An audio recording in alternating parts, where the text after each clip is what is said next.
Hello and welcome. आज का जो हमारा टॉपिक है यानी कि जिस पे हमारे एमसीक्यूज बनेंगे वो है चेंजिंग कल्चरल ट्रेडिशन पार्ट 2। इसका पहला मैंने वीडियो डाल दिया है पार्ट 1 लेकर पार्ट 1 के नाम से। ठीक है, ये उसी का पार्ट 2 है। इसमें मोस्टली कौन कौन से टॉपिक्स आपके कवर होते हैं जिस पे एमसीक्यूज बने हैं, वो है आपका रिनेसा, आपके उसके साथ साथ साइंटिफिक डिस्कवरीज। आइए वीडियो को स्टार्ट करते हैं। क्वेश्चन नंबर पहला, who was one of the notable Vatican women scholar during the renaissance. आपको बताना है कौन सी फेमस वर्टिकन women स्कॉलर थी रेनेसा के टाइम पीरियड पे। Isabella d' Este, Cassandra Fedele, Lucrezia Borgia, Caterina Sforza. इसका जो सही आंसर है वो है आपका option B, Cassandra Fedele. Who was marchesa of Mantua known as a remarkable women of Renaissance. कौन सी ऐसी वीमेन थी जिसको रिमार्केबल वीमेन ऑफ रेनेसा के नाम से जाना जाता है? A Cassandra Fedele, B Raphael, C Isabella d' Este, Victoria Colonna. इसका जो सही आंसर है वो है आपका option C, that is Isabella d' Este. What were indulgences sold by the clergy. Indulgences थे क्या जो क्लर्जी, जो चर्च में पादरी थे वो अक्सर बेचते थे इनको। आपको पता नहीं इंडल्जेंसेस, ये जो इंडल्जेंसेस थे ये थे क्या चीज, ऐसी क्या चीज थी इसमें? ये पहला land grants given to nobles, ये एक लैंड ग्रांट था जो नोबल्स को मिलता था। या religious books given to the poor, ये रिलीजियस किताबें थी जो पुअर गरीबों को दी जाती थी। C documents that claim to free buyer from the burden of their sins, या वो डॉक्यूमेंट जो चर्च बेचता था आम जनता को और कहता था आप खरीद लीजिए और जो खरीदेगा वही जितने भी उसके गुनाह होंगे वो सब माफ होंगे। D certificates for church donation, या ये वो सर्टिफिकेट्स थी जिसपे आप डोनेशन करते थे, डोनेट चर्च को, और चर्च इन रिटर्न आपको सर्टिफिकेट्स देता था। इसका जो सही आंसर है वो है आपका option C, that is documents that claim to free buyers from the burden of their sins. Actually church जो था वो क्या कहता था कि आप ये इंडल्जेंसेस ले लीजिए, लोगों को मूर्ख बना रहा था। इंडल्जेंसेस आप ले लीजिए और इस इंडल्जेंसेस के खरीदने से क्या होगा, आपके जितने भी गुनाह है सब माफ होंगे, जितने भी आपने गलत काम किए वो उनको जो जीसस है वो सब माफ कर देगा आपको। चलिए next, what did Christian humanist like Thomas More और Erasmus criticise the church for. दो क्रिश्चियन ह्यूमनिस्ट, बहुत बड़े ह्यूमनिस्ट, फेमस ह्यूमनिस्ट माने जाते थे रेनेसा टाइम पीरियड के, Thomas More and Desiderius Erasmus. इन्होंने चर्च को क्रिटिसाइज किया। आपको बताना है क्यों क्रिटिसाइज किया। इन ऑप्शनों में सपोर्टिंग साइंटिफिक डिस्कवरीज, क्योंकि चर्च सपोर्ट करता था साइंटिफिक डिस्कवरीज को, इसलिए इन्होंने इसको क्रिटिसाइज किया। Promoting education among women, church education को प्रमोट कर रहा था विमेन्स में, इसलिए। C becoming greedy extorting money from the ordinary people, church day by day क्या बनता था, ग्रीडी बनता था, बन रहा था और एक्सट्रॉट कर रहा था मनी, पैसा हथियाने की कोशिश कर रहा था लोगों से, उनको मूर्ख बना बनाकर। ठीक है, सो इसलिए। Next, encouraging freedom of religion, या ये एनकरेज कर रहा था फ्रीडम ऑफ रिलीजन। इसका जो सही आंसर है वो है आपका option C, that is becoming greedy, क्योंकि church day by day greedy बन रहा था और जितना हो सके लोगों से पैसा हथिया रहा था। What was the donation of Constantine which humanist scholars prove to be forgery. आपको बताना है डोनेशन ऑफ कॉन्स्टेंटाइन क्या था, कॉन्स्टेंटाइन क्या था जो ह्यूमनिस्ट स्कॉलरों ने प्रूव किया कि ये एक जाली चीज है या जाली डॉक्यूमेंट है। ठीक है, a letter from Jesus to Peter, ये एक लेटर थी जो जीसस ने पीटर को दी थी। A document granting the church spiritual authority, ये एक ऐसा डॉक्यूमेंट था जो चर्च को स्पिरिचुअल अथॉरिटी दे रहा था। A document claiming the churches judicial financial powers supposedly issued by emperor Constantine, ये एक ऐसा डॉक्यूमेंट था जिस डॉक्यूमेंट की वजह से चर्च को कुछ पावर्स मिले थे। क्या क्या पावर्स? जुडिशियल एंड फिजिकल, यानी कि फाइनेंशियल। माना जाता था ये एम्परर कॉन्स्टेंटाइन ने इनको दिया था, इशू किया था चर्च को। D A treaty between pope and Roman emperors, ये एक ट्रीटी थी पोप और रोमन एम्परर्स के दरमियान। इसका जो सही आंसर है वो है आपका option number C, that is ये एक डॉक्यूमेंट था जो डॉक्यूमेंट पावर्स देता था जुडिशियल और फाइनेंशियल या फिजिकल, जिसको हम बोलते हैं चर्च को, जो बोला जाता था कि ये एम्परर कॉन्स्टेंटाइन ने दिया है चर्च को। What did Martin Luther argue during the Protestant reformation in 1517? 1517 पे प्रोटेस्टेंट रिफॉर्मेशन हुई, उसको जो लीड कर रहे थे उस मूवमेंट को वो थे आपके मार्टिन ल्यूथर। ठीक है, इन 1517। आपको बताना है मार्टिन ल्यूथर ने इस प्रोटेस्टेंट रिफॉर्मेशन में एक इंपॉर्टेंट बात कही थी। वो इंपॉर्टेंट बात क्या थी? People should donate more to the church. People को, लोगों को क्या करना चाहिए? ज्यादा से ज्यादा डोनेट करना चाहिए चर्च की तरफ। B option, only priests could guide people to heaven. खाली प्रीस्ट्स में इतनी कैपेबिलिटी है या एक रिलीजियस डिवाइन पावर है कि वो खाली गाइड करे लोगों को हेवन की तरफ, ठीक है, स्वर्ग। Faith in God alone was enough for salvation and priests were not needed to connect with the God। यहां इसने ये कहा कि खाली फेथ, भरोसा गॉड पे होना चाहिए, ये काफी है आपकी सॉल्वेशन के लिए, और इसके लिए आपको कोई प्रीस्ट या इंटीमीडिएटरी की जरूरत नहीं है। अगर आपके दिल में फेथ हो, आप में फेथ हो गॉड पे, तो ये चीज काफी है आपके सॉल्वेशन के लिए, ठीक है। या D option, the pope should have more powers working. यहां पोप जो है चर्च का, उसको ज्यादा पावर्स होने चाहिए किंग से ज्यादा, ठीक है। इसका जो सही आंसर है वो है आपका C option, faith in God alone was enough for salvation and priests were not needed to connect with the God। Who popularized Martin Luther's ideas in Switzerland। जैसे जैसे प्रोटेस्टेंट रिफॉर्मेशन फैलता गया पूरे यूरोप में, लेकिन ये साथ साथ ये स्विट्जरलैंड में भी पहुंच गया। आपको बताना है स्विट्जरलैंड में ये जो मार्टिन ल्यूथर के आइडियाज हैं, इनको किसने पॉपुलर किया वहां पर?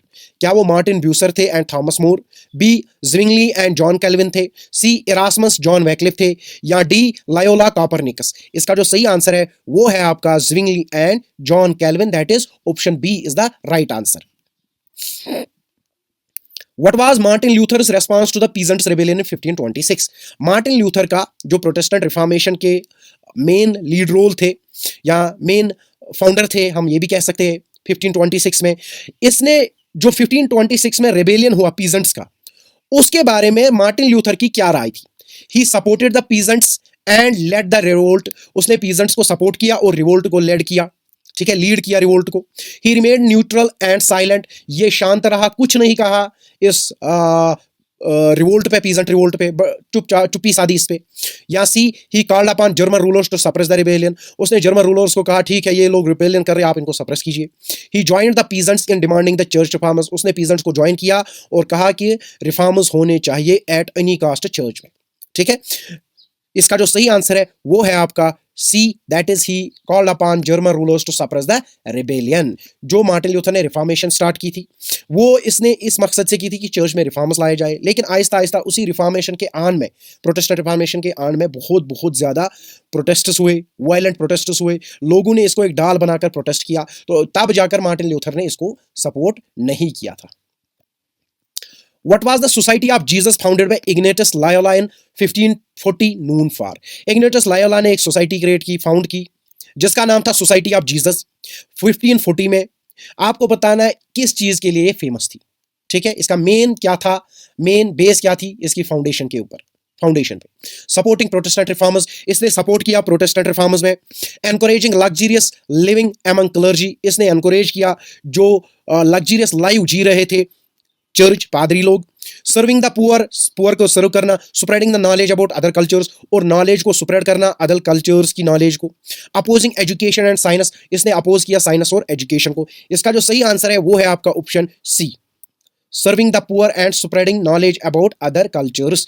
हाँ, इसके साथ साथ और एक इंपॉर्टेंट ये भी क्वेश्चन आ सकता है, इग्नेटियस लायोला की जो सोसाइटी ऑफ जीसस है वो किसके रिएक्शन में फाउंड की गई थी? इसको लिखना है प्रोटेस्टेंट रिफॉर्मेशन, अगर ये क्वेश्चन आए तो, क्योंकि ये वो सोसाइटी थी जब कैथोलिक्स को लगा था नहीं प्रोटेस्टेंट रिफॉर्मेशन ज्यादा से ज्यादा पॉपुलर हो रहा था, हमें भी अपने हिसाब से अपने कैथोलिक रिलीजन में, सेक्ट में कुछ रिफॉर्म्स लाने जरूरी है, ताकि ये सब जो प्रोटेस्टेंट रिफॉर्मेशन को सपोर्ट मिल रहा है उसको थोड़ा रोका जाए, ठीक है। इसलिए ये रिफॉर्मेशन जरूरी था। What is the name of the famous book written by Thomas More, published in 1516? Thomas More की बहुत ज्यादा फेमस किताब एक है जो उसने 1560 में लिखी। आपको बताना है उसका नाम क्या था। बहुत इंपॉर्टेंट क्वेश्चन है, अक्सर बेशतर पूछा जाता है एग्जामों में। The Prince, B Utopia, on the dignity of man, on pleasure. इसका जो सही आंसर है वो है आपका B, that is Utopia. What was the title of the document written by Martin Luther in 1517 that criticized church practices like the sale of indulgences? आपको बताना है मार्टिन ल्यूथर जो थे उसने एक डॉक्यूमेंट लिखा, मार्टिन ल्यूथर ने 1517 में। उस डॉक्यूमेंट का नाम क्या था?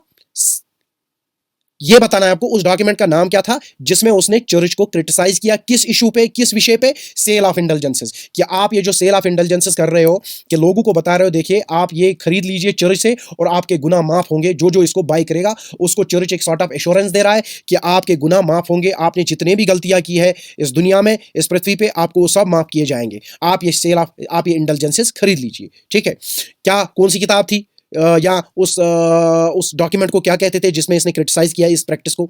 The Prince Utopia 95 thesis on the dignity of man. इसका जो सही आंसर है वो है the 95 thesis. What was the name of the famous book written by Andreas Vesalius on the structure of human body? Andreas Vesalius ने एक बहुत बहुत फेमस किताब लिखी है on the structure of human body के स्ट्रक्चर पे लिखी है, आपको बताना है उसका नाम क्या है। On anatomy, the human frame, on the fabric of human body, या डी द बॉडी मैनुअल। इसका जो सही आंसर है वो है आपका option C, that is on the fabric of human body. इसके साथ साथ आपको याद ये रखना है कि एक्चुअल इस किताब का जो नाम है लेटिन में वो है डी ह्यूमन कॉर्पस फैब्रिका, लेटिन में। इसी को इंग्लिश में जब ट्रांसलेट करते हैं वो बनता है on the fabric of human body. What is the name of the famous scientific work published by Isaac Newton? Isaac Newton की बहुत बड़ी फेमस किताब है, साइंटिफिक किताब है, उस किताब को आपको नाम बताना है। The book of nature, principle Mathematica, dialogue on the two chief world systems, the theory of motion. इसका जो सही आंसर है वो है आपका B, that is Principia Mathematica. What did Christians traditionally believe about the earth and its place in the universe? Christians के traditionally Christians क्या मानते थे या उनका क्या भरोसा था या बिलीफ था किससे रिलेटेड? अर्थ और इसकी प्लेस जो है सेंटर यूनिवर्स में, वो उससे रिलेटेड ये क्या कहते थे कि अर्थ रोटेट करती है या ना करती है, या किसके इर्द गिर्द, या अर्थ के इर्द गिर्द कोई रोटेट करता है, क्या था ये सब, इसमें क्या बिलीफ था इनका नटशल में? The earth was moving planet among others in the space. इनने ये मानना था कि अर्थ जो है, जो पृथ्वी है, जिस तरह बाकी प्लेनेट्स मूव करते हैं स्पेस में, इसी तरह ये भी करती है। B, the earth was full of life and energy constantly rotating. Earth जो है, पृथ्वी जो है, ये फुल ऑफ एनर्जी और लाइफ है, ये कॉन्स्टेंटली रोटेट करती है, ठीक है, घूमती है। C, the earth was sinful immobile place at the centre of the universe. ये एक सिंफुल प्लेस है, ठीक है, इमोबाइल प्लेस है, ये हिलती नहीं है, ना रोटेट करती है, ना रिवॉल्व करती है, कुछ भी नहीं होता है इसका movement at the centre of the universe, एकदम स्टैग्नेंट है सेंटर ऑफ द यूनिवर्स में। The earth orbited around the sun along with other planets. जैसे अर्थ अदर प्लैनेट्स की तरह रोटेट करती है, इसी तरह अर्थ भी सन के अंदर आसपास गर्दिश करती है, या उसके उसको इर्द गिर्द उसके रोटेशन करती है। क्या है इसका सही आंसर? इसका जो सही आंसर है वो है आपका option C, that is earth was a sinful immobile place at the center of the universe। मानना क्या था, जो क्रिश्चियंस का बिलीफ था वो ये था कि अर्थ जो है, जिस पे जो पृथ्वी है, इस पे जो लोग रहते हैं, वो लोग ने क्या किए, बहुत ज्यादा गुनाह किए हैं, ठीक है, बहुत ज्यादा गलत काम किए। इन गलत कामों की वजह से क्या है, धरती का जो बोझ है, धरती का जो वजन है वो बढ़ गया है इन बोझ, इन गलतियों से, इन गुनाहों से, ठीक है। इसलिए ये क्या हुए, स्टैग्नेंट, यूनिवर्स में स्टैग्नेंट, ये घूमती घूमती कुछ भी नहीं है, एक ही जगह यूनिवर्स में बैठी है, ये इनका मानना था। Next, What did Copernicus assert in his famous work De Revolutionibus the Rotation? ठीक है, कार्परनिकस ने एक किताब लिखी है जिसका नाम डे रिवोल्यूशन है, उसका ही इंग्लिश का नाम जो होता है वो है द रोटेशन। आपको बताना है इसमें क्या असर्ट किया है कार्परनिकस ने। The earth was flat and immobile, earth जो है वो फ्लैट है और इमोबाइल है, हिलती डुलती बिल्कुल भी नहीं है। Earth and other planets revolve around the sun, earth और जो अदर प्लैनेट्स है, बाकी प्लैनेट्स जितने भी है, वो सब सन के आसपास घूमते हैं। The sun revolves around the earth, या जो सन है वो अर्थ के अंदर इर्द गिर्द घूमता है, ठीक है। The moon controls the motion of the planets, moon जो है वो ही सब कंट्रोल करती है प्लैनेट्स की मोशन को। इसका जो सही आंसर है वो है आपका B, the earth and other planets revolve around the sun. What did John Kepler demonstrate in his work cosmographical mystery? Cosmographical mystery, John Kepler ने एक फेमस किताब लिखी है, उसमें उसने क्या डेमोन्स्ट्रेट किया है, क्या बोला है? Planets move around the earth in perfect circles. Planets जो है, चाहे अर्थ के साथ साथ जितने भी प्लैनेट्स है, जुपिटर हो, मार्स हो, ये सब इर्द गिर्द क्या करते हैं, अर्थ जो पृथ्वी है उसके चक्कर लगाती है परफेक्ट सर्कल्स में, ठीक है, एकदम सर्कल्स में, जैसे सर्कल बनाओ इसी तरह। Planets move in a straight line across the sky, planets जो है वो स्ट्रेट लाइन में सीधे मूव करते हैं स्काई में, ठीक है। Planets move around the sun not in circles but in ellipses. Planets जो है, कोई भी प्लैनेट, ठीक है, चाहे वो हमारी अर्थ हो, पृथ्वी हो, या मार्स हो, या जुपिटर हो, ठीक है, या मरकरी हो, ये सब क्या करते हैं, मूव करते हैं या घूमते हैं सन के आसपास, लेकिन सर्कल्स में नहीं बल्कि इक्लिप्सिस में। वो क्या होता है, जैसे अंडे वाली शेप है उसी हिसाब से घूमते हैं, ठीक है। The moon controls planetary movement, जो मून है वो सब प्लैनेटरी मोशन या मूवमेंट्स जितने भी है वो सब कंट्रोल करती है। इसका जो सही आंसर है वो है आपका option Sorry, option C, planets move around the sun not in circles but in ellipses. Next, what idea did Galileo confirm in his work The Motion? Galileo ने अपनी किताब लिखी The Motion, उसमें उसने क्या कंफर्म किया? That celestial and terrestrial realms are completely separate. कि जो पृथ्वी है या इसमें जितने भी चीजें हैं ये और टेरिशियल जो आसमान में है, चाहे इसमें प्लैनेट्स हो, गैलेक्सी, व्हाटएवर जो भी है, वो और दोनों डिफरेंट रियलम्स हैं, दोनों डिफरेंट चीजें हैं, ठीक है।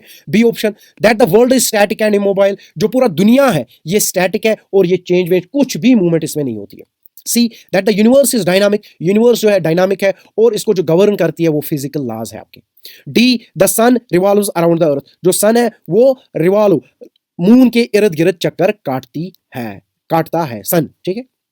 इसका जो सही आंसर है वो है आपका option C, that is that the universe is dynamic and governed by physical laws. The scientific revolution reached its climax with whose theory of gravitation. Simply nutshell में अगर देखें थ्योरी ऑफ ग्रेविटेशन किसने दी, ठीक है, ये पूछ रहा है। यहां साइंटिफिक रेवोल्यूशन पीक क्लाइमैक्स में कब पहुंचा और किससे पहुंचा? Theory of gravitation. और वो थ्योरी ऑफ ग्रेविटेशन किसने दी? गैलीलियो ने दी, कापरनिकस ने दी, केपलर ने दी या आइजैक न्यूटन। इसका जो सही आंसर है बड़ा आसान सा आंसर है, that is Isaac Newton, option D. Who popularized the idea of Renaissance in his book The Civilization of the Renaissance in Italy 1860? 1860 में एक किताब लिखी गई The Civilization of Renaissance in Italy, ठीक है। आपको बताना है इस किताब में क्या था मेन चीज, कि इसी ने पूरे रेनेसा पीरियड को पॉपुलराइज किया, ठीक है। अगर हमारे सामने रेनेसा इतना पॉपुलर होकर आया ये इसी किताब की वजह से। आपको बताना है इस किताब के जो ऑथर थे उसका नाम क्या है, लेखक का नाम क्या है, जूलियस मिशेल या लियोनार्डो डा विंची या जेकब बर्कहर्ड या निकोला मैकियावेली। इसका जो सही आंसर है, मैंने पिछले वीडियो में भी पार्ट 1 में भी ये बताया था, इस टाइप से ऑप्शन आया था आपका, ठीक है, क्वेश्चन आया था आपका। उसका जो सही आंसर है वो है आपका C, option C is the right answer, Jacob Burckhardt, ठीक है। ये लास्ट वाला क्वेश्चन था हमारे इस वीडियो का। अगर वीडियो या कंटेंट अच्छा लगा हो तो अपडेट्स के लिए सब्सक्राइब करना ना भूलें। Thank you.